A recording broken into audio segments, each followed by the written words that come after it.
Hey, I'm Davin with Digital Trends, and this is the Rylo. It's a dual lens 360-degree camera, but it does things a little differently from the other small 360 cams that we've seen.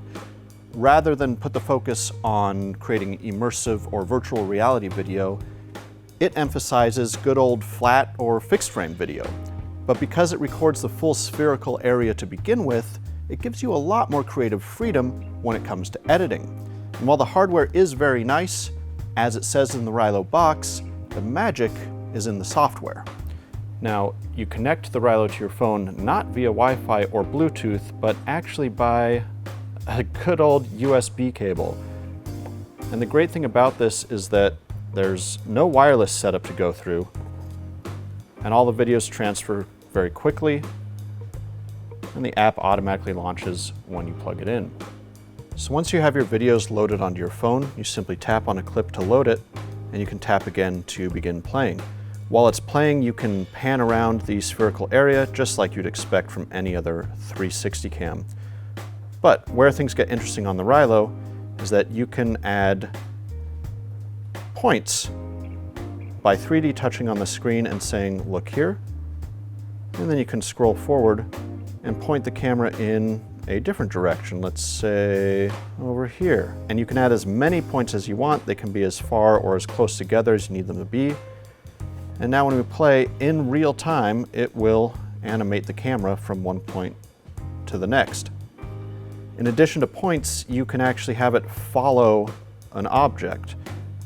And that works very similarly to how points works, except that instead of choosing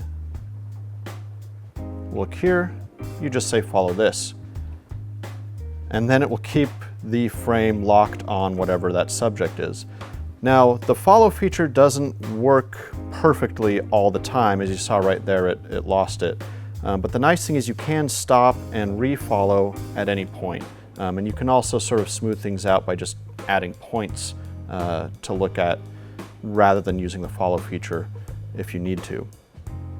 So while Rylo has a lot of great features, the best part is simply its really stunning electronic image stabilization. Because it has the full 360-degree spherical area to work with, it doesn't have to crop at all when it pans and scans to stabilize the footage. So you don't lose any quality by having stabilization on, and it just works incredibly well. Everything is super smooth. So you can see how shooting in 360 degrees opens up a lot of creative possibilities for outputting in standard flat video. But there are some problems with it. For one, if you take a look at this shot here, you can see that this looks pretty dark. This is what I would say significantly underexposed. Well, the reason for that is that the camera is seeing everything around it, including the sky. So the sky is perfectly exposed. That looks really great. But because it's capturing everything at once, it has to expose for one area. And it seems that Rylo has gone the direction of exposing for the highlights and letting the shadows kind of get way too dark. So one other thing is that, resolution, when you're just looking at in any one direction, is limited to 1080p. Now, even though it is 1080p, it's not true 1080p. It doesn't really look as sharp as 1080p could, but on a phone screen, it's totally fine. You really only notice the deficiency when you look at the videos on a computer.